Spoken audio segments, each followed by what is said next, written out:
the points that we've made. So let me rehearse what we've done so far. So we're talking about international trade. The debate is between those people who believe that a policy of so-called free trade is appropriate. Free trade is a policy where the home government, the government of home country, such as the United States government here, does not discriminate against or in favor of goods or services made abroad compared to goods or services made here. The government treats all goods or services the same, regardless of where they come from, regardless of where the sellers are located, where the goods are produced.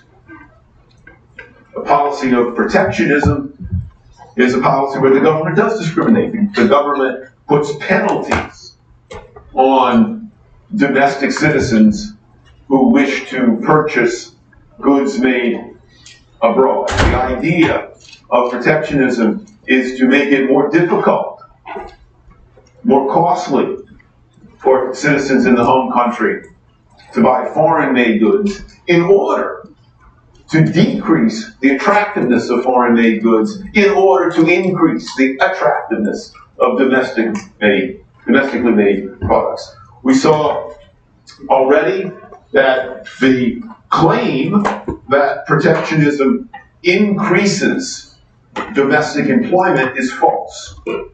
Protectionism can protect jobs in protected industries, but it can do so only by destroying jobs in other industries. When foreigners sell stuff to us, they take our money and they want to do something with that money. The only thing they can do with that money is what you can do with the money. They can buy stuff from people in America, or they can invest in America. Both of those uses of money create jobs in America.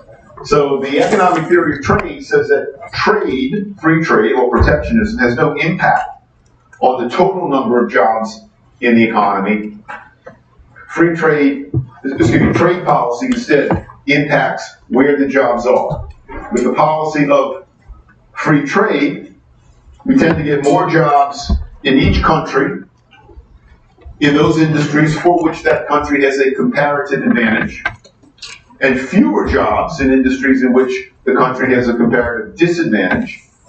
Protectionism protects jobs in industries in which the country has a comparative disadvantage, in other words, inefficient industries, by destroying jobs in industries in which the country has a comparative advantage. So trade has no impact on the total amount of employment, just where the employment occurs.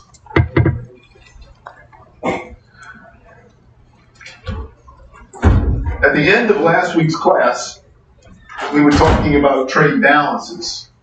And I mentioned to you that each country has two trade accounts. It has a current account and it has a capital account. The capital account is sometimes called a financial account. The way these accounts are designed, as I said last week, they are designed always to add up to zero. And so if a country, for example, the United States, that has a current account deficit, then it has a capital account surplus. And the surplus is exactly equal to the amount of the deficit, so that when you add the surplus to the deficit, it comes to zero. As I said last time, there are other things in the real world that are recorded in these accounts, but for our purposes, these are the main things. On the current account for each country, are recorded, I'm just going over real quickly that I did last week. On the current account is recorded each country's imports and exports for the period, usually a month and then a year. And so if imports are greater than exports, that means the country is running a current account or trade deficit. We're importing more than we're exporting. But that also means, necessarily, that the amount of incoming investment to the country is greater than the amount of outgoing investment, so that the two accounts add to zero. That sounds kind of abstract and complicated, but let me again put it in the form of a picture. This is a little bit repetitive from last week, but it's kind of technical stuff. So it's important that you get it, because this is a frequently misunderstood topic. There are people campaigning for office who are going to win or lose office today in the election who get this wrong. Get it very wrong. Let me minimize this a little bit. Just because some public official says something, you can't assume that they know what they're talking about. When it comes to trade, they usually don't. This will not shrink for some reason. Oh well. Let me try again. Nope, it's not working. Have I mentioned how much I love this question? Every single bit. Alright, so this is a simple example of, let's say this month, the Chinese ship us $1 million worth of steel. We send $1 million to China, we get steel from China, and then this month, the Chinese, assuming the only two countries in the world for a moment, the Chinese send only 600,000 of that 1 million back to us in exchange for our software. So what are the Chinese doing with the other 400,000? The answer is they're doing just what you would do. They're investing it. That's all you can do with dollars, other than lose the dollars. You can spend them or you can invest them. The Chinese spent 600,000 buying our exports. The Chinese are investing the other 400,000. If the Chinese want to invest here in the U.S., they need dollars to do it. Just as you need dollars to do it if you want to invest. If you want to invest, you can't spend all your income. You gotta not spend some of it so you have some left over to invest. The same rules work for the Chinese. They're just like you. So the Chinese presumably look at the U.S. economy and they say, I could spend $1 million buying stuff from America, but instead, I think I'll spend only $600,000 on American stuff. And I'll use the other $400,000 to invest. So that $400,000 comes back to America, but we say it comes back on the capital account. So in this example, America has a $400,000 trade deficit. Our imports were greater than our exports by $400,000. That's called a trade deficit. But we also have a $400,000 capital account surplus. We got $400,000 of investment from abroad. In this case, we sent no investment ourselves abroad. So there's a net inflow into the country of $400,000 of investment. The world's investing in America. As I said at the end of last week's class, we shouldn't spank ourselves for that. We shouldn't worry about that. That's a good thing. Why should we be upset if foreigners want to invest in us? We shouldn't.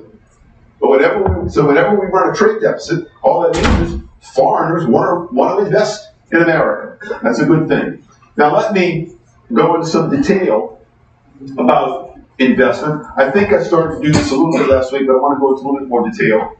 There are 4 kinds of investment. Equity investment, I said this last week. Debt, real estate purchases, and cash holdings.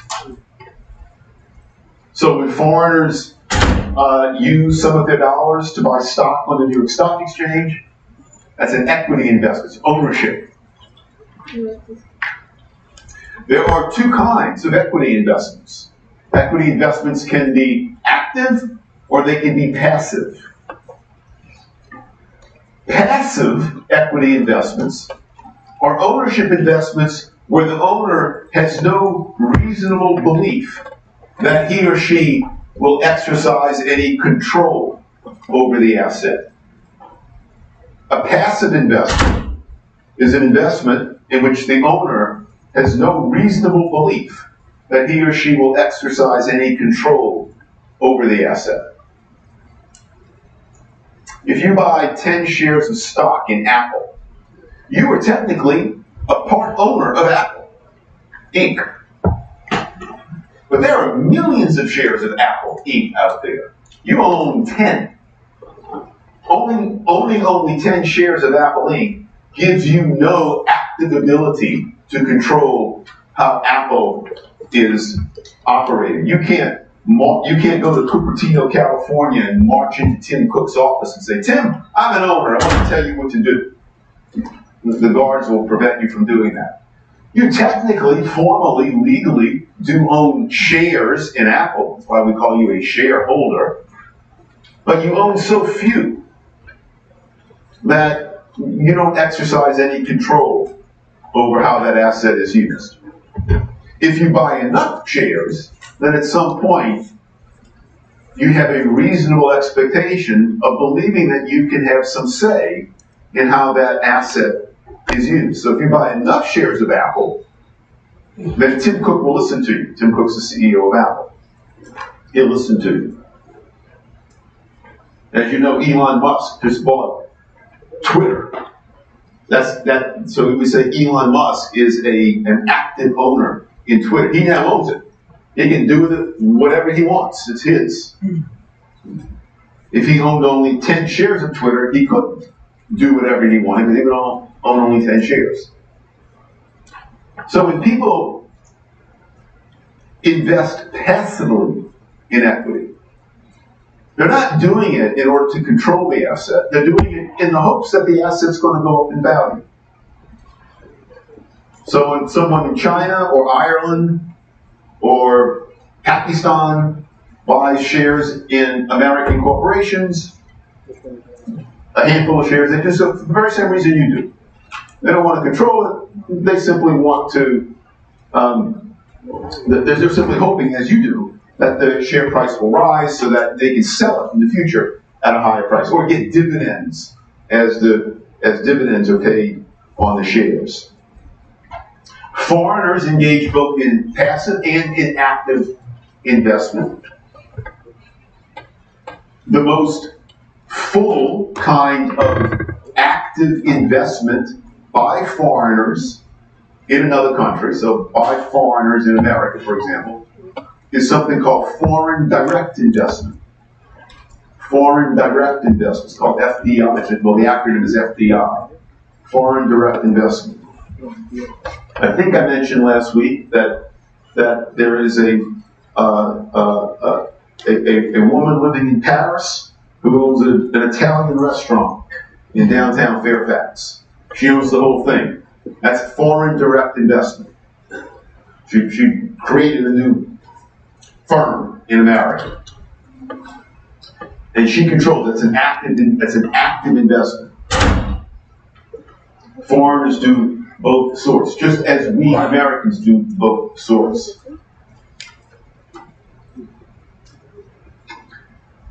Debt investment is, as its name implies, it's when foreigners lend us money. When a creditor is another name for the lender, when a creditor lends money, the creditor does not exercise, there are exceptions to this if you get to the weeds of it, but the creditor is not an owner, so the creditor doesn't exercise control over how the asset is used, but the creditor has a direct claim on a fixed amount of the returns on that asset. So I lend you $100 to start a new company. You promise to pay me back $100 plus 5% interest. So a year from now, I'm going to get $105 from you. I get that $105 from you regardless of how well your company performs. Foreigners lend money just as we do, both to private borrowers and to public government borrowers. The U.S. government is a major borrower, and foreigners lend money to the U.S. government. I think, don't quote me on this, I think that the amount of U.S. government debt owned by foreigners is about 1/5, about 20% of U.S. government debt is held by foreigners. Don't quote me on that. I haven't checked those data in a long time. I could be way off, but it's not 100%. It's not zero. real estate purchases. And anytime someone buys real estate, that's considered to be an investment. It doesn't matter why they buy the real estate. They can buy the real estate to put a factory on it. They can buy the real estate to build a vacation house. It's considered to be an investment. And finally, cash. I'm going to talk about cash in some detail in just a moment. But let me point out that about equity investments, debt investments, lending money, and real estate purchases. For all of these, the money literally comes back to the United States. If you're thinking of the U.S. as the home country, literally comes back here. And it creates jobs in doing that. So this worry that a trade deficit destroys jobs is silly.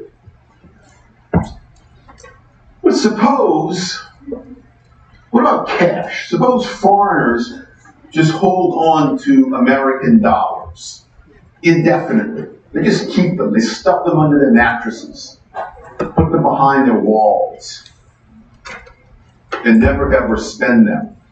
Suppose foreigners did that. Well, first of all, they don't do that a lot. Cash, holding a lot of it is not a good investment, particularly when there's inflation, because inflation reduces the value of cash. And people don't like to hold assets that they know are going to fall in value. There's some other value to holding cash. You need it to conduct business. If you're engaged in illegal business, cash is a really good thing to have because it's very difficult for government to track cash.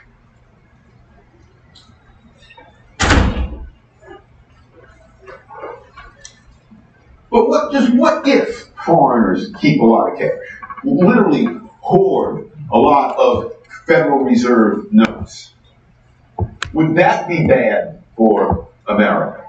You might think so because, well, unlike the first three forms of investment, when people outside of the U.S. hold cash, that cash is not coming back because by definition they're holding it. I'm going to argue, I'm going to explain that the value, the purchasing power of that cash comes back to the U.S. if the cash itself never does. I'm also going to argue that that's the best of all worlds for America. We should hope that foreigners want to sell us stuff like automobiles and oil and food and lumber in exchange for pieces of paper. That would be the best of all worlds. I would like to be able to buy stuff, real stuff, automobiles, wine, clothing, medical care, simply by writing on little pieces of paper and giving it to the people who sell me those things. I can't do that. No one's going to accept paper that I write in exchange for something valuable. We Americans should wish that. So let me just set up the following hypothetical example. Suppose that somebody in China keeps selling us stuff, steel, stuff that we like, because we're buying it. And we keep paying them in dollars. Dollars and dollars and dollars. And that person keeps hoarding the dollars, year after year, decade after decade. And after many decades, that person has, I'm going to pick a huge, a bizarrely, unrealistically big number. That person has 20 trillion US dollars. It's about equal to US annual GDP. It's a lot of money. Suppose this person accumulated 20 trillion portraits of George Washington on Federal Reserve notes. Got them in a big room. And then suppose this person takes his 20 trillion, wraps it in a big bag, hangs the bag on a crane, reaching out over the South China Sea. He takes out a cigarette lighter and burns it all. Turns into ashes and falls into the ocean. Well, in this case, those dollars clearly aren't physically coming back to the U.S. They're destroyed. First thing to note is who is made poor in this example. It's this idiotic Chinese person, worth $20 trillion one minute, worth nothing the next. This is not a practical thing to worry about. We don't have to worry about people destroying their money. But I want to set up an extreme example because it's relevant to understanding trade. Because people worry about this kind of stuff, believe it or not. So if some foreign or group of foreigners were so ill-informed as to think that they could somehow make themselves rich by hoarding dollars and never spending or investing those dollars in America, they would make themselves poor by doing that. In the same way, you would make yourself poor if you worked really hard and kept producing things for people and you got paid in dollars and you never spent the dollars. You'd be really poor. You'd have a lot of dollars, but if you were intent on not spending them, you'd have no physical, material things that would make you wealthy. You'd be really poor. You have a lot of paper.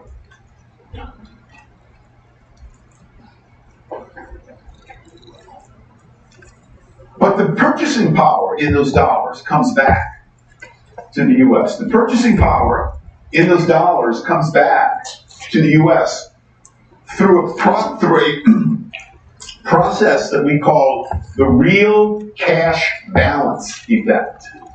The real cash balance effect.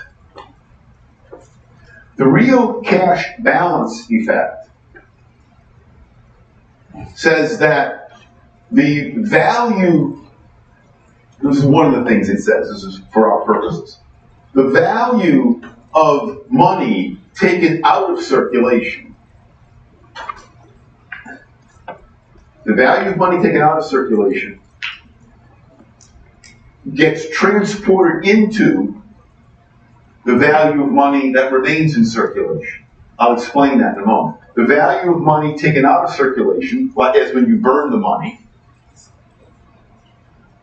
gets transformed into the value of money still in circulation.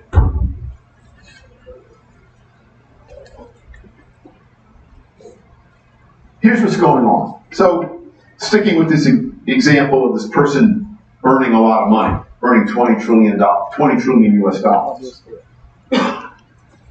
When that person did that, before those $20 trillion were burned, that person had $20 trillion worth of claims on American output. The person could have rented hotel rooms in New York and Los Angeles, sent his kids and grandkids to colleges in America, bought American-made automobiles, American-made steel, American condominiums, land, invested in American companies, bought American-made pharmaceuticals, all kinds of things. Buy a lot with $20 trillion. When that money is burned, that person can't buy those things anymore. But those things still exist. Burning the money doesn't burn the things. And so, the hotel rooms in Manhattan that that person might have rented, the airplane seats in American Airlines that person might have purchased, the college admissions slots that person might have bought for his or her kids or grandkids, whatever that person might have bought with the $20 trillion still exists. But now he or she can't buy them. He or she, his or her demand for those things is now eliminated. It's taken out of the market. You, however, can still buy them. Your money's not burned. You're not dumb. You don't burn your own money. When foreigners don't spend their money here, what they're doing is not adding their demands to the things that Americans sell. When foreigners could but don't demand with their dollars things that Americans sell, that means the prices of those things are a little bit lower. than they would otherwise be. If this person was spending the $20 trillion in America, that person would be driving up the prices of whatever it is he or she is buying. Now that the money's burned, this person can't spend the money. So those prices don't rise. Those prices are a little bit lower than they would otherwise be. When prices are lower than they would otherwise be, the purchasing power of your dollars is higher. And so you are now more likely, you and other Americans, are now more likely to buy those things. Here's a quick mental experiment. What would you prefer? To have the prices of everything that you buy cut in half? Everything cut in half. You're thinking of buying a new car for $30,000, it's now $15,000. If you buy bubble gum for $1.50, it's now 75 cents. If your favorite pizza costs $15, it's now $7.50. So let's say you can have that, but your income stays the same. The amount of money your parents give you, the amount of money you earn at work, all stays the same. That's one option. Or would you prefer to have the prices of everything that you buy stay the same, but your income doubles? Do you have a preference between the two?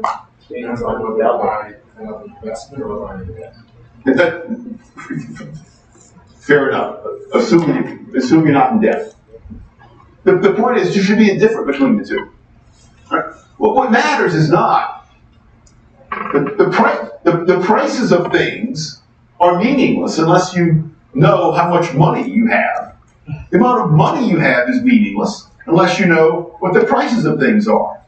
If you were transported to a foreign land that you knew nothing about, and someone offered you a job, and you ask, well, how much does it pay? And let's say the currency of this place is the Gulagani. And they say, oh, we pay 9,000 Gulagangs an hour. So is that a lot or not? Depending. You have no idea. You have to know, well, what are things priced in Gulagangs? If you can buy a brand new Mercedes for 2 Gulagangs, take that job. That's incredibly impressive. On the other hand, if it costs $20,000 to buy 20,000 Gulagangs to buy a stick of chewing gum, you don't want that job. And so, getting back to the real cash balance effect, what it says is that if it were the case that foreigners were hoarding money abroad, so that the dollars, the physical dollars abroad, never came back to the U.S., that's okay. Because then the purchasing power in those dollars will come back. When the foreigners say, okay, we're not going to spend the dollars, now your dollars are worth more. You are now better able to afford to buy things than you would be if the foreigners chose to spend those dollars. So what the economics here says is, when foreigners sell stuff to us, accept our dollars, but don't spend all of those dollars buying our exports,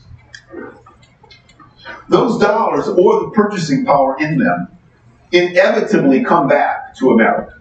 They come back as investments or through the real cash balance effect. We do not have to worry about purchasing power leaving the country.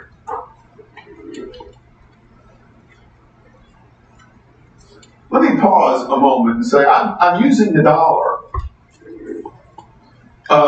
for a number of reasons, all of which are very good. Number one, this is a class being conducted in the United States, and the currency in which we in the United States conduct our commercial affairs is the US dollar. Number two, in the world economy, it so happens that the dollar was called the global reserve currency. That means that a lot of international exchange takes place in dollars, even when Americans aren't involved. Foreigners use dollars to buy things.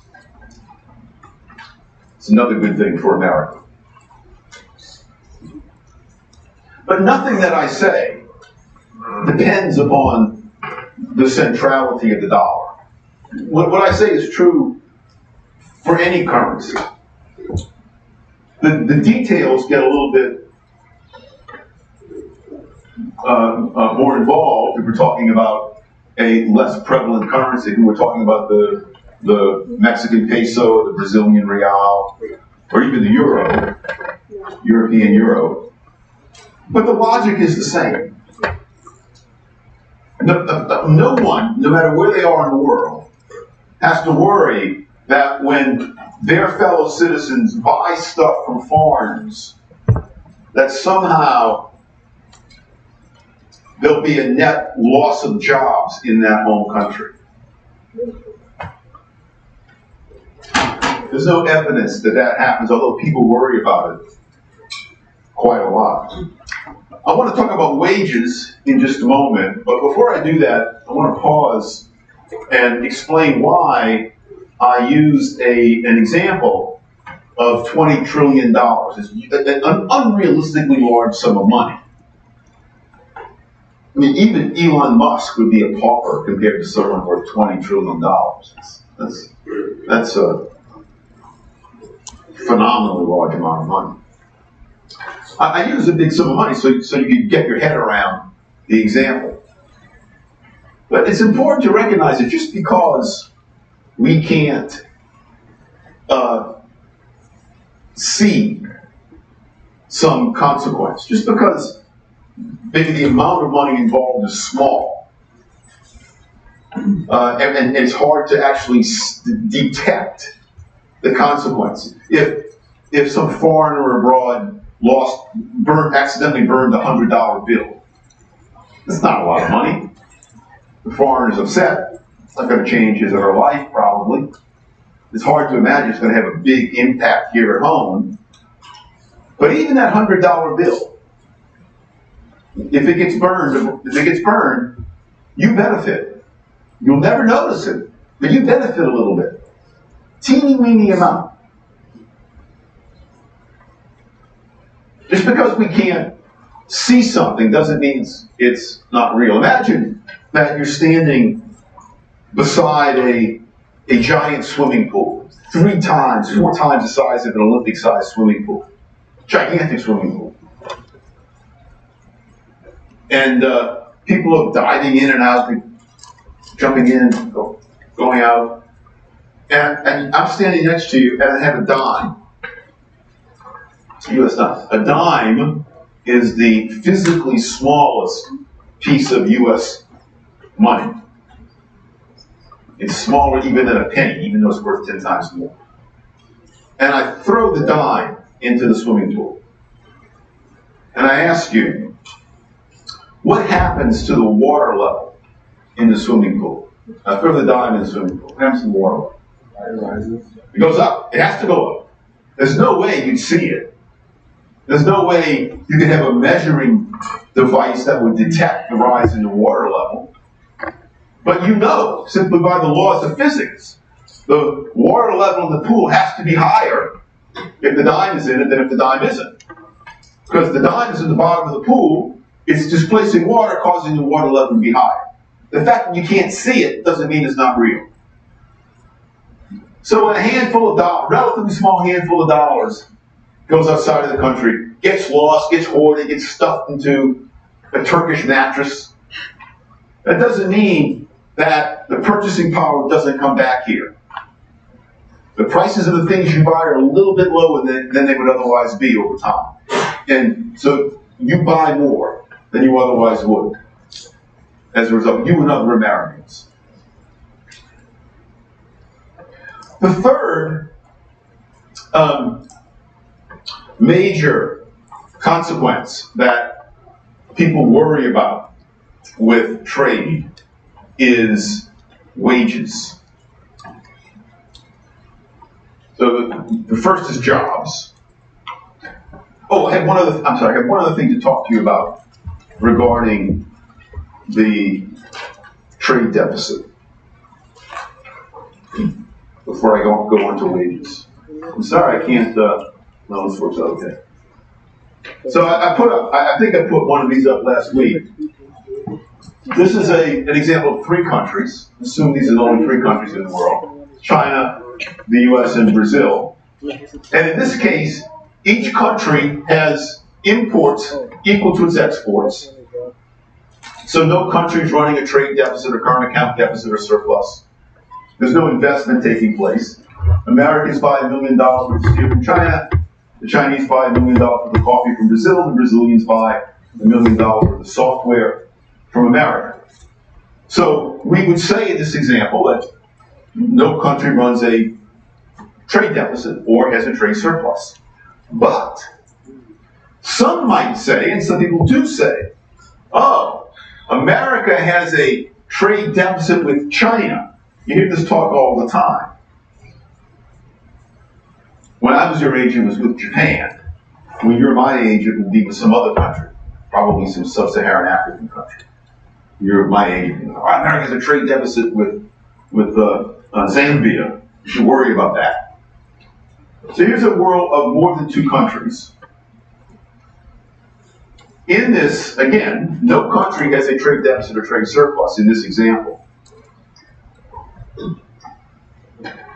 But people who don't know what they're talking about economically do say and can say, oh, well, America has a trade deficit with China. And what they mean by that, of course, is, well, America, in this example, Americans are buying from the Chinese $1 million worth of stuff.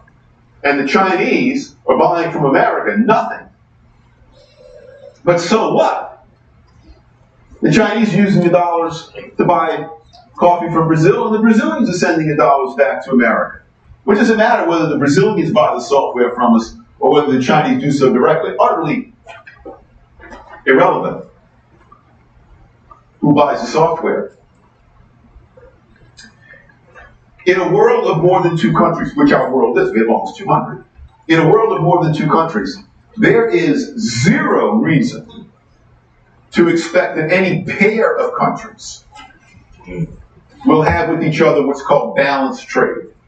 There's zero reason to expect any pair of countries to have imports with each other that are equal to each other's exports to each other. It could happen, but there's no reason to expect it. I say this because, well, as I said a moment ago, if you pay any attention at all to political debates, to discussions about trade, politicians and pundits are forever prattling on about America's trade deficit with China, as if this is something to worry about. It's insignificant. If you hear anyone say that, and you will, Democrats, Republicans, Independents, you hear someone worrying about America's trade deficit with China, worrying about one country's trade deficit with another country in a world of more than two countries, then here's what you know. You know for certain that that person either doesn't know what he or she is talking about, or that person is intentionally trying to deceive you. Nothing in economic theory, nothing in common sense would suggest that in a world of more than two countries, again, that each pair should buy and sell from each other the same amount. If China bought from America exactly the same amount that the Chinese sold to America, the Chinese would have the dollars left to buy stuff from Brazil. Again, that could happen. There's no reason to expect it. In our world as individuals, because in the globe there are about 200 different countries, in our world as individuals, there are billions of different individuals. So, how many of you work at a supermarket? So, most of us don't work at supermarkets. I don't work at a supermarket. How many of you shop at a supermarket? Every one of us who does not work at a supermarket, but who shops at a supermarket, has a trade deficit with our supermarket. Every time you go to your supermarket, if you don't work there, you buy more from the supermarket than the supermarket buys from you. And your trade deficit with the supermarket gets higher and higher. Should you be worried about that? No. I have, myself, a huge trade surplus with George Mason. I don't buy anything from George Mason. George Mason buys a lot from me, my labor. I have trade deficits with everyone else. I have a trade deficit with Nordstrom. I have a trade deficit with Total Wine. I have a trade deficit with my doctor, with Total Wine. I have a trade deficit with a giant supermarket, with Total Wine. I have a huge trade deficit with the wine. So it's one that I very much like. But just as we don't expect in the real world any two traders to buy from and sell to each other the same amount, there's no reason to expect that in a world of more than two countries, that each pair of countries are going to buy from and sell to each other the same amount. But people complain about this all the time. Every year since I've been following this, I've been following trade since 1984.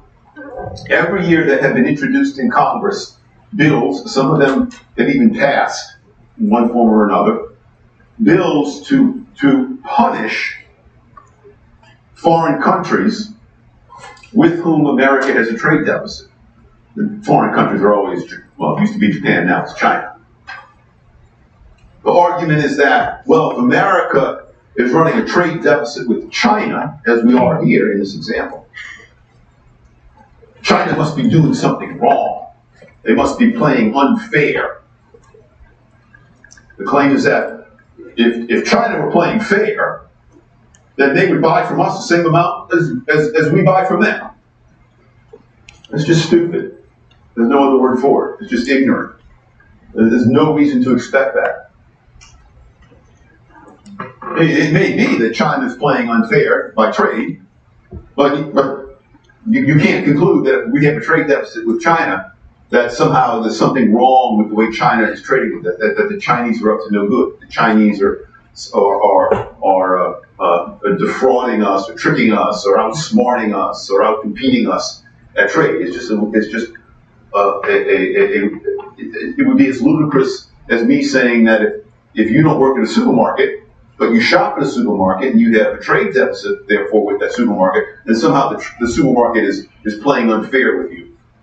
You wouldn't go in the giant supermarket and say, you know, I just run to have a trade deficit with you. I'm going to start buying from you until you stop. I'm going to stop buying from you unless you start buying equal amounts from me. You could do that, but then unless you wanted to work a giant, you would harm yourself. You'd stop shopping in a supermarket, and you would do without that service. Anyway, let's get back. Let me now turn to wages. There's a huge amount of idiotic talk about trade deficits, and it's just astonishing how badly the public discourse is on that topic. So what about wages? This is the third big area that worries people when the discussion turns to trade, and particularly people in high-wage countries such as the United States. And the argument goes like this. You'll understand it. It says, well, if Americans can trade freely with poor countries where wages are a lot lower, then we're going to lose all of our jobs, or for us to keep our jobs, American workers are going to have to take wages that are a lot lower. In 1992, you don't have to know these figures, I'm just giving you an example. In 1992, the average manufacturing wage in Mexico was literally only about 1/10 of what the average manufacturing wage was in America. I'll tell you in a moment why I'm using 1992. It's still a lot lower in Mexico. Not quite that low, but it's still much lower in Mexico than it is in the U.S. In 1992, there was a debate over a pending trade agreement called NAFTA, the North American Free Trade Agreement, which ultimately did pass and went into effect in 1994. But it was a big issue during the 1992 presidential election. And you won't remember because you weren't born, but in that presidential election of 30 years ago, almost to the day, they had three prominent candidates. Usually we have only two, the Republican and the Democrat. In that election, there was a third, a successful businessman who was running as an opponent of trade. Not Donald Trump. It was a man named Ross Perot. You don't have to know that, but you may have, if you've studied history, you may have come across the name. He just died a few years ago.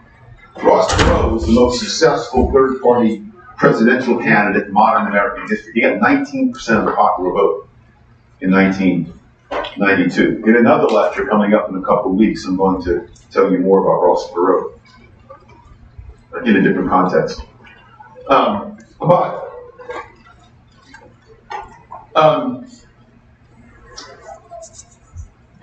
In one of the more famous moments of that campaign, Ross Perot said that so one of the few things that Governor Bill Clinton and then President George H.W. Bush agreed on was the need to pass this NAFTA agreement, to create a free trade zone between Mexico, the U.S., and Canada. It's one of the few things that Bill Clinton and George Bush agreed on. Ross Perot disagreed. So they're having a debate, and Ross Perot said, if NAFTA passes, I did it in the Texas accent, if NAFTA passes, you'll hear a giant sucking sound of investment flowing south over the border. And he was making this argument. Mexican wages are indeed a lot lower than they are in America. And Ross Perot said, if Americans were able to buy freely goods and services produced in Mexico, well, the wages in Mexico are a lot lower. And so, if we get this free trade agreement, and all American factories are going to move to Mexico. And then the only way American workers will be able to keep their jobs is to accept wages as low as Mexican wages. If that were true, that would be really bad. Who wants to have their wages cut by 90%? Well, NAFTA passed, and there was no giant sucking sound, as Ross Perot predicted there would be. Why is it the case that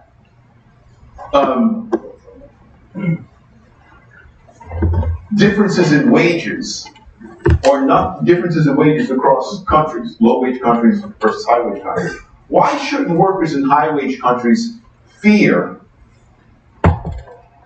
low wages, fear trade with countries that have low wages? It seems like we should. But I'm going to argue that we shouldn't. And in this video lecture I'm going to send you, I'll give you some evidence on this. And the reason is that wages are not all that matter. What matters also is the productivity of workers. I'm going to elaborate on this a lot. What matters is not just wages, but also the productivity of work. I have a question for you. Who in here would like to have LASIK surgery, but you haven't had it yet? Why haven't you had it? Too expensive. Too expensive. I have a deal for you. I'm a doctor. I really am. PhD. I'll do it for $1.99 an eye. Can you afford $1.99? Would you let me do LASIK surgery on you for $1.99 an eye? Why not? It's cheap. You're a very wise man, right? Of course. You can afford $1.99, but you're not going to get it. You don't want me doing it. So what matters is not just the price you have to pay.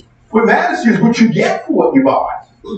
If I were a skilled LASIK surgeon and I said, I'll do it for $1.99, you'd say, sure, right? Yeah, but I'm not a skilled LASIK surgeon.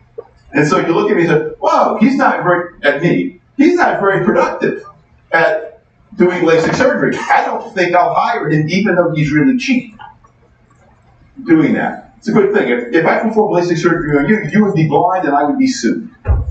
So it's a good thing we won't do that. I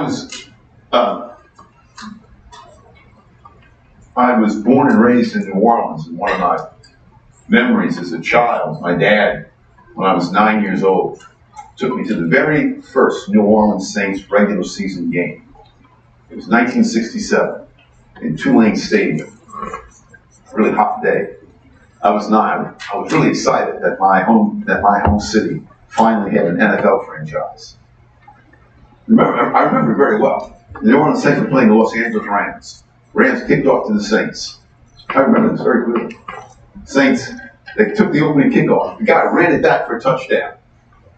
We lost the game. It was a terrible, terrible experience being a Saints fan until just a few years ago, when the Saints got a quarterback named Drew Brees. But he helped the Saints win the Super Bowl in 2010. He's a great quarterback. About 5 years ago, he retired last year, but about 5 years ago, he signed a contract, making him, for a moment, the highest paid player in the NFL. He was getting paid more than $20 million a year. So I did an experiment. I sent did I tell you the story? I'm having deja vu. I sent an email to a man named Mickey Loomis. Mickey Loomis is the general manager of the New Orleans Saints. I got his email address. And I sent him an email. This is about 5 years ago. I said, I told the truth. Dear Mr. Loomis, my name is Don Petro. I'm a huge fan of the New Orleans Saints. I really am. It's not so much fun this year. But I'm a huge fan of the New Orleans Saints. And, thank you for the wonderful job you're doing with the team. But I noticed that you're paying Drew Brees $20 million a year. I would love to quarterback the New Orleans Saints. And so I will do it for a whole year for only $100,000. Now, I'm 59 years old, which I was at the time. I'm not particularly athletic. I'm a college professor. My main sport is drinking. But I'd love to quarterback the Saints. So think of the money you'd save. $19,900,000. I didn't hear back from him. He didn't take me up in the offer. I'm shocked. I didn't get to play quarterback for the New Orleans Saints, even though I offered a really good price. It's the same reason you don't want me doing LASIK surgery on your eyes. The point of both of these stories is that what employers care about is not just what they pay their workers, it's what they get from their workers. If Drew Brees had offered to play quarterback for $100,000, the Saints would have loved that. Oh, you're a great guy. Why did they pay him $20 million? They paid him $20 million not because they loved him. They paid him $20 million because he was worth that to them. In their estimation, by them paying him $20 million, he would increase the value of that franchise by at least $20 million. Otherwise, it wouldn't have been worthwhile to pay him that much money. So what does this have to do with ordinary workers' pay? Ordinary workers, every worker, ordinary, poor, super extraordinary, like Tom Brady and Drew Brees, their pay reflects their productivity. A worker, I've said this in another context, a worker who is underpaid is like money on the sidewalk. Another employer can come along and bid that worker's pay up.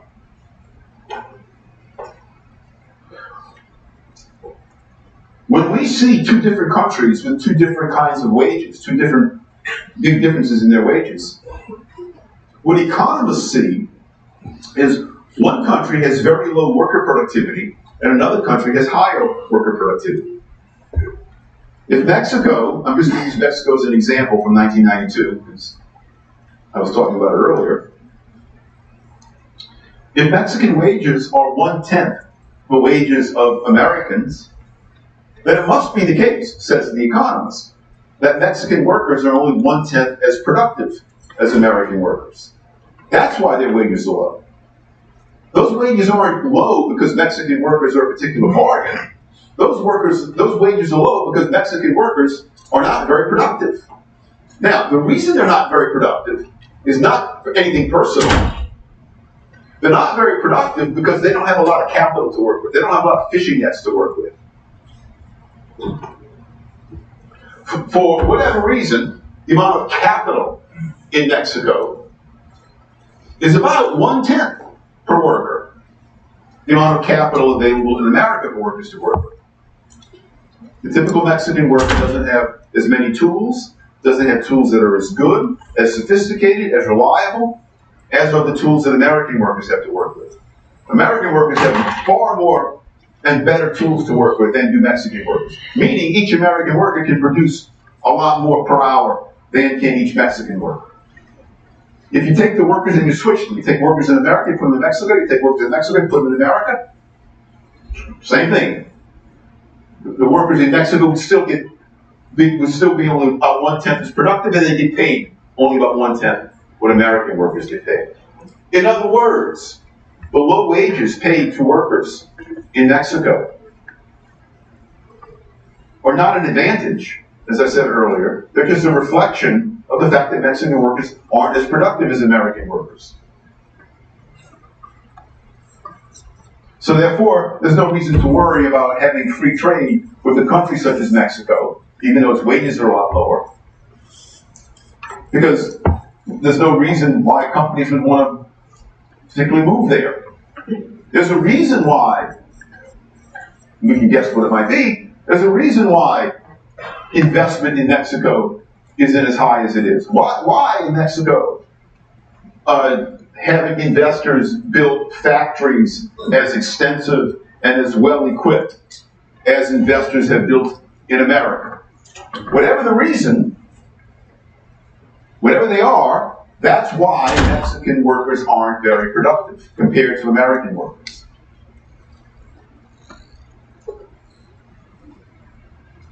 If you imagine a piece of land, let's say this is a piece of land, and let's say there's an arbitrary line that we draw right here. This land gets the same rainfall, it's the same weather, it's the same latitude, same sunlight, same everything. It's just an arbitrary line.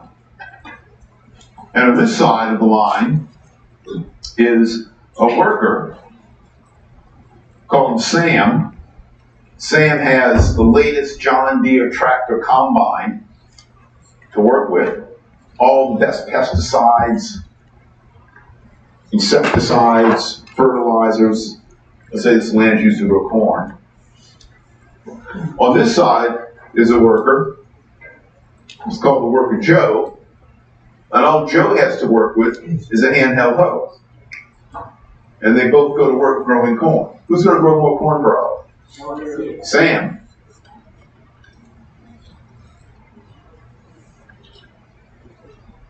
Now, the employer of both Sam and Joe would like to pay them both as little as possible. So let's say that Sam, the guy with all the latest equipment, let's say that if Sam works each day, Sam can produce output worth about $25 an hour. Let's say if Joe works a full day, Joe can produce output worth only $2 an hour. Sam's employer would like to pay him just $2 an hour too. Let's say at first he does. Sam doesn't know any better. He's getting paid $2 an hour, but he's producing $25 an hour worth of output. Well, right over there is another farm with another piece of equipment on it. And the greedy owner of that farm looks at Sam and says, wow, if that guy worked for me, he could produce $25 an hour. He's only getting paid $2 an hour. Hey, Sam, come work for me. I'll pay you $2.50. And Sam, that's a pretty good deal. So I'll go work over there. And Sam's current employer says, no, stay with me. I'll pay you $3 an hour. Sam's wage will get bid up to reflect his productivity. Just like Drew Brees' wage as a quarterback got bid up to reflect his productivity. Sam will eventually get paid $25 an hour. This guy's wage, too, will reflect his productivity, but he can't go higher than $2 an hour because all he's producing is $2 an hour worth of output. So no employer is going to pay this worker more than $2 an hour. Wages reflect worker productivity. Worker productivity, in turn, reflects the amount of tools and capital that workers have to work with. If you want to raise workers' wages, you arrange for them somehow to have more tools and capital to work with. There'd be more investment in their country or in their region. When that happens if productivity rises and their wages rise. This has been studied by economists for decades, looking at the relationship between worker productivity and worker pay, and it's a very tight relationship. The higher worker productivity, the higher the pay. The lower worker productivity, the lower the pay. It holds across time, it holds across countries. It's an incredibly powerful relationship. Therefore, the conclusion for trade is, it doesn't matter. Low wages are not an advantage because low wages reflect low productivity. So when some politician says, we can't compete with those low-wage countries, change that. In your mind, have that politician say, we can't compete with workers in low-productivity countries. That doesn't sound so convincing. No, of course we can compete with workers in low-productivity countries. They're low-productivity workers. We're high-productivity workers. We should be able to compete. The low wages, again, reflect the disadvantage of workers in low productivity countries. The low wages themselves are not an advantage for employers. I'm going to say more about trade in this video that I'm going to take for you probably tomorrow, no later than Thursday, and send you the Zoom link. I wanted to see how far, judging the tenor of the class, I get today. So I'm going to say here no more about trade. I'm going to lecture for several more minutes though, but change the subject. So the video is going to be on trade, and you have to look at it because that material is going to be on the exam on Tuesday. But this material from right now, this will not be on the exam on Tuesday. This will be for the final exam. But I want to spend some time introducing the next material that we're going to approach.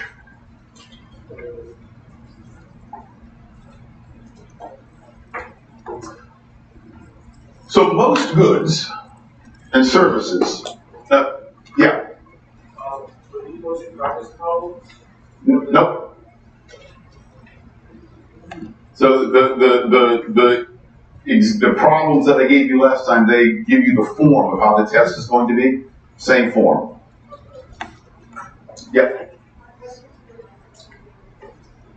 The questions for this coming exam are going to be only from the material from the last exam. But that material builds on that earlier stuff, so you can't forget that earlier stuff.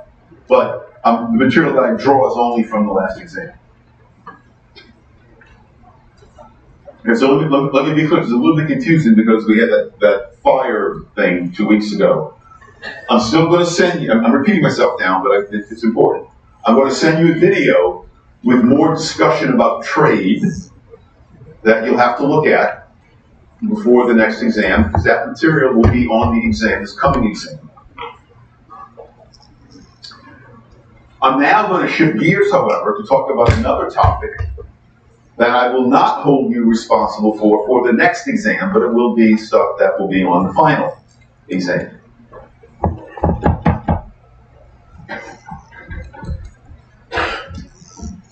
I want to talk a little bit about the economic theory of the role of government.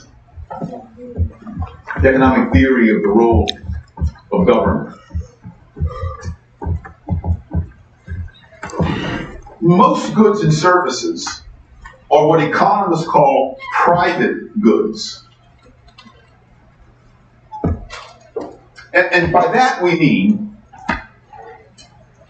people who don't pay for the goods can be excluded from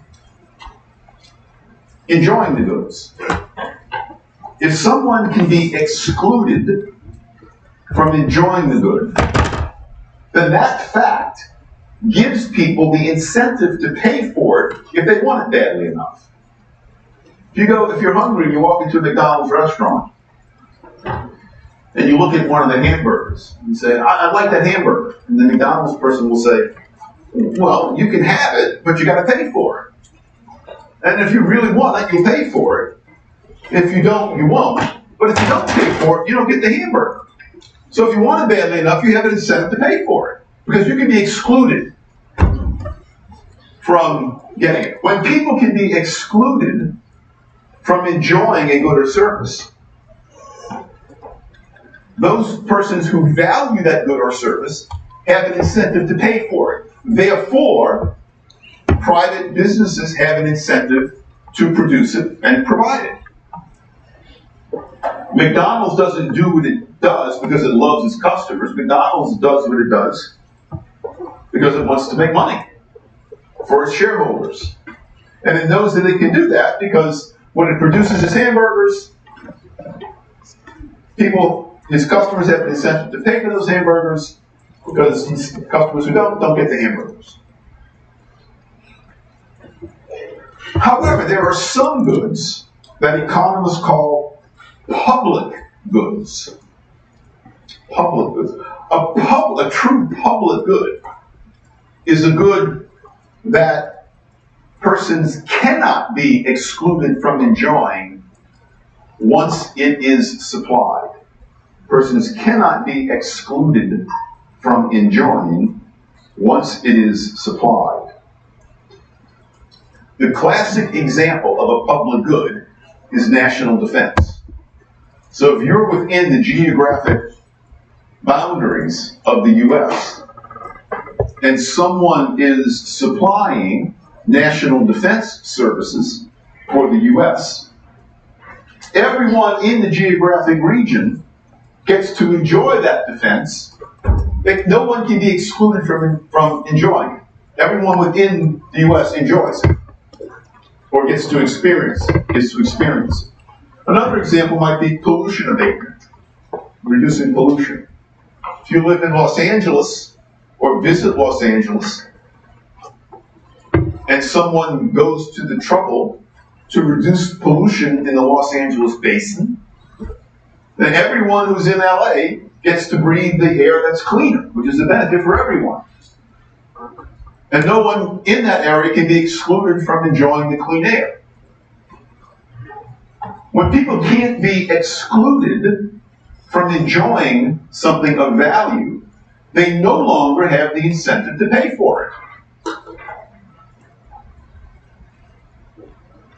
Suppose there were no government for a moment. And national defense is going to be provided voluntarily, like hamburgers and shoes and wine.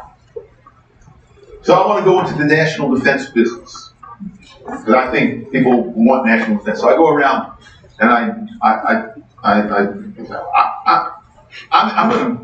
entrepreneur. I'm going to provide national defense.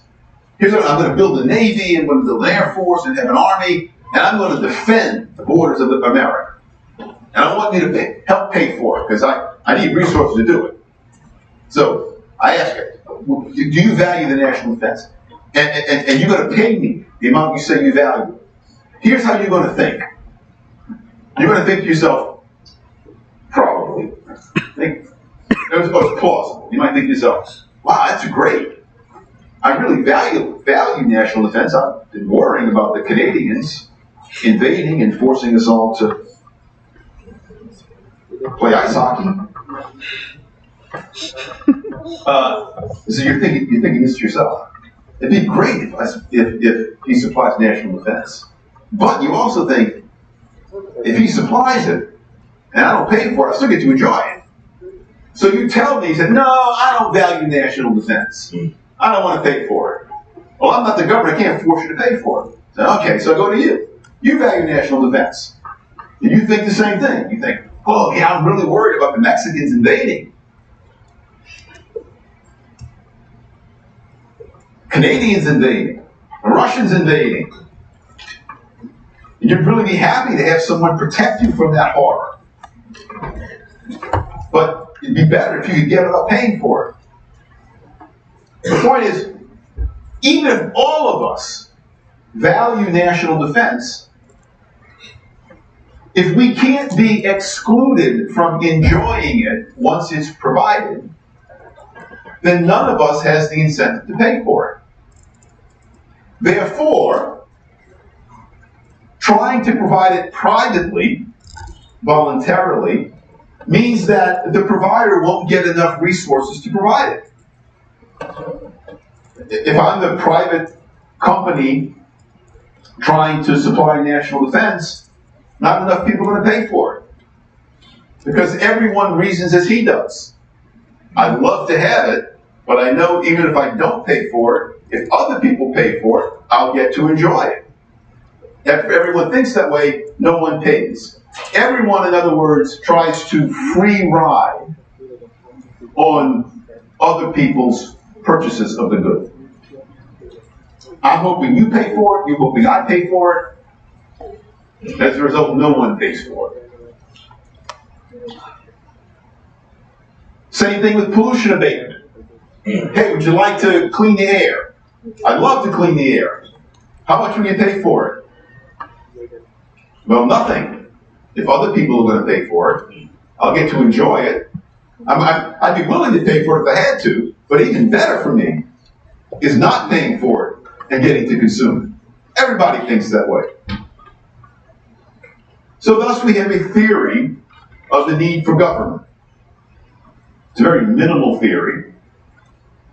They can see the need as the theory goes. For public goods, goods for which people can't be excluded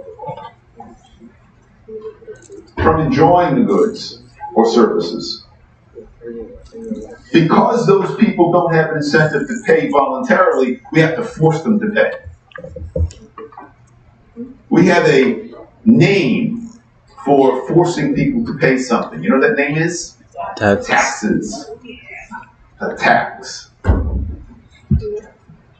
Regardless of what you think of taxes, sometimes people say, well, taxes are prices. Taxes are not prices.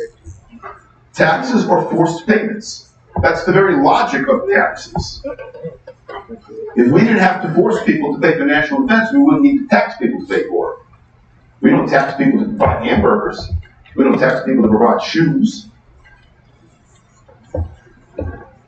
We use taxation precisely because we have to force people to pay for things that they would otherwise try to consume and enjoy without paying for it. So this theory of government, it's a very minimal theory. This theory of government says, you might think the government should do other things, but at a very minimum, economists say, well, we need government to provide public goods. Because only government has the power to tax. Only government can force people to pay.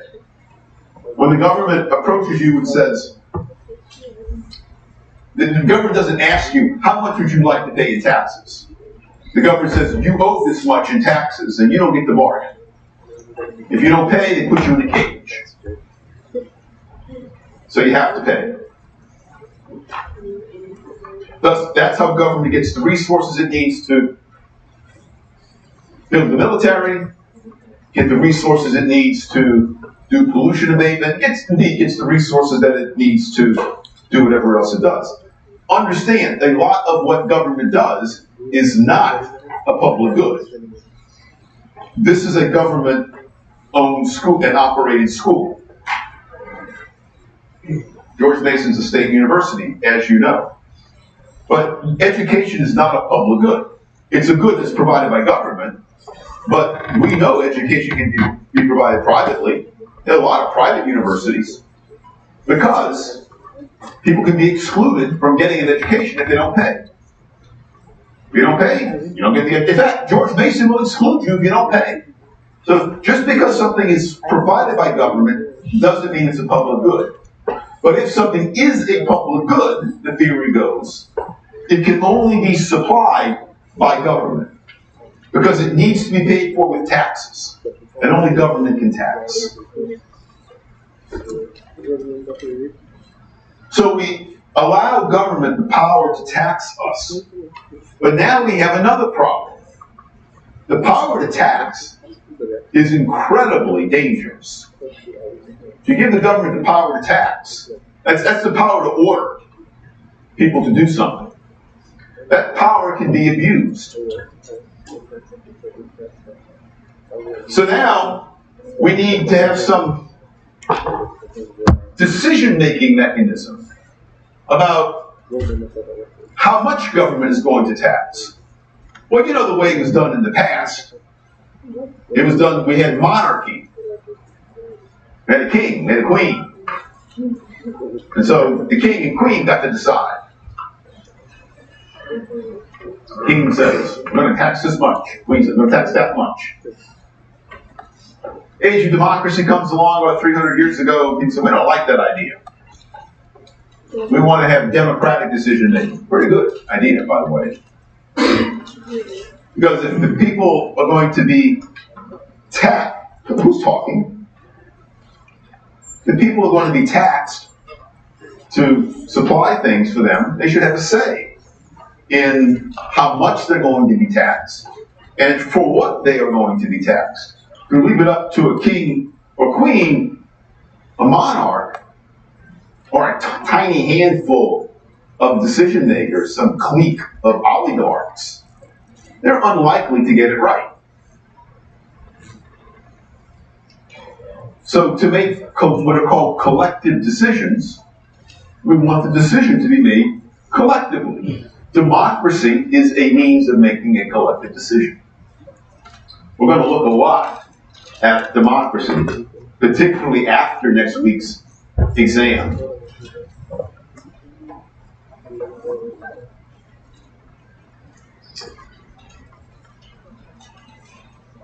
So taxes have another problem with them.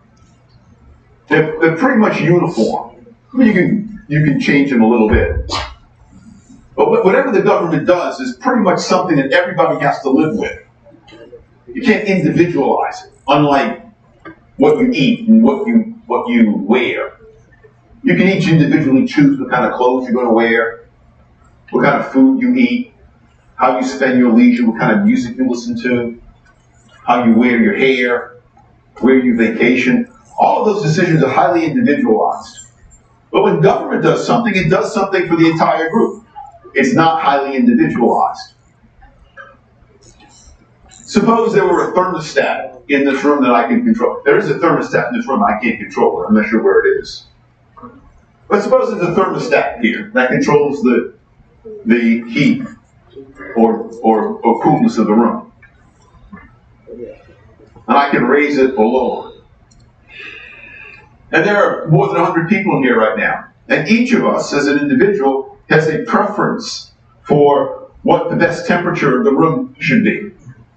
There's nothing wrong with anyone's preference. Your preference might be you want it at 72 degrees, someone else might want it at 76, someone else's ideal temperature might be 68. No one's right or wrong, just different preferences. It would be odd if we all, it's possible, but it would be odd if we all had the same preference. The problem is, we can only set the thermostat on one temperature at a time. If it's set on 72, it's 72 for the rest of us, for everybody, whether you like it or not. If it's set on 68, it's 68 for all of us, whether we like it or not. So the amount of taxes is a collective decision, because we all have to live with that. What the taxes are spent on is a collective decision. We all have to live with that.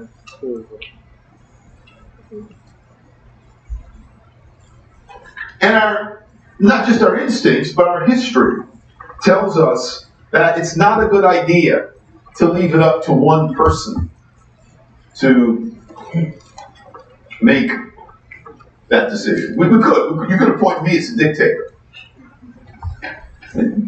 Don Boudreaux is a temperature dictator. I don't care. If I'm the dictator, I don't care what you think. You have to live with my decision. That's kind of like subjects back in the ye olde days with kings and queens. You don't like the way I'm ruling? Too bad. You're a peasant. I'm the king. I'm the queen. You got to live with it. You don't like the temperature that I'm going to choose? Too bad. You're a peasant. I'm going to settle on 68. You don't like it to be cold. You got to live with it. Nothing you can do about it. We revolted against that starting about 300 years ago. Democracy emerges. Now we give everyone a vote. What should the temperature setting be? How much should we tax people? On what should we spend those taxes? That's the theory of democracy. The problem, however, and we're going to see this next week. I'm just introducing this stuff for setting up the lecture after the exam next week. The problem, though, is who votes. That's kind of easy to solve. Okay, all citizens. And how do we conduct the voting? We're going to see, starting next week, that is a really serious problem. Democracy is good, there's no doubt about it, but it's a lot more complicated in practice than it seems in theory. So the lecture that I'm going to give starting next week after the exam, I'm just setting it up now. We're actually going to get up early. I hope you don't mind. I wound up covering the material much more quickly than I anticipated. I'm going to cover the rest of it I'm not done yet. I'm going to cover the rest of it in the video that I promised to send to you on trade. But I do want to continue to set up what I'm going to do after the exam next week. As I may have mentioned before, George Mason has 2 Nobel Prize winners, and only 2. And both of them were in the economics department. I'm proud to say. I was a colleague of both. The first was a man named James Buchanan. You have to know that name. You don't have to write it down yet. I'm going to give you a PowerPoint presentation next week with that name in it. Jim Buchanan won the Nobel Prize in 1986. And what I'm going to spend the next few hours lecturing on is the work of Jim Buchanan and the school of thought that he gave rise to, for which he won the Nobel Prize in 1986. I would give this lecture whether I was teaching at George Mason or anywhere else, but it's particularly appropriate to give it at George Mason because Jim Buchanan was a George Mason University economist when he won the Nobel Prize for the work that I'm going to share with you very soon. By the way, the second Nobel Prize winner, Jim died at the age of 93 9 years ago. The second Nobel Prize winner is you have to know this, but just FYI, a man named Vernon Smith, who won it in 2002. And Vernon he's 96 years old. He looks like he looks younger than me, actually. And he's retired, living in Colorado. But Vernon Smith won it in 2002. And those George Mason's 2 Nobel Prize winners, both of them great men, great economists, obviously. But I'm going to concentrate on the work of Jim Buchanan. And what Jim Buchanan did was, and he started his work in the middle part of the 20th century. He basically said, all right, democracy's good, there's no doubt about it, but how does it really work? One of the problems that plagued thinking about public policy back at the end of World War II, when Jim Buchanan began his work, one of the problems was that people weren't critical enough about democracy. They knew it was good, but they didn't think realistically about what its costs were. It's good, but everything has costs. Everything has downsides. And so Jim Buchanan said, look, let's actually look at how democracy works so we can better understand it and improve it where it needs improving. So Buchanan said, wow, we have until mid part of the 20th century, We used economic theory to really explain very well how the private market works. We understand how hamburgers are produced. People want to make money. They look at they have a consumer demand for hamburgers. The price of hamburgers is high enough. They buy labor. They buy inputs. They make hamburgers and they sell them, and they make money doing so. We understand how hamburgers are produced. Let's use the same economic theory to analyze political decision making. Let's see if it can't improve our understanding of the way politics works. We understand a lot, said Buchanan, about private choice. Private meaning choices done voluntarily in markets. Let's see if we can use the same economic tools to better understand public choice. Here on George Mason's campus, there is a Center for Study of Public Choice. It's over in Carroll Hall. It's here in the Fairfax campus. Jim Buchanan founded that. Jim Buchanan won the Nobel Prize in 1986 for the work he did to found this school of economic thought called public choice economics. It's using economics to study public decision making as opposed to private decision making. It's an incredibly, I think, incredibly powerful lens for getting a handle on political decision making. And I'll start sharing that with you after next week's exam. I'll see you all next week. Wow. Thank you.